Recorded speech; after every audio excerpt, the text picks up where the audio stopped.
In front of me is OPPO A5x, and today I would like to show you how you can clean storage. Begin by opening an app called Files that's already on your device.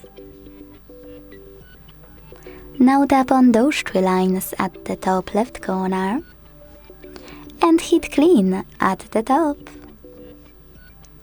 Now select Clean under Junk Files and confirm your choice by hitting Clear in the pop-up.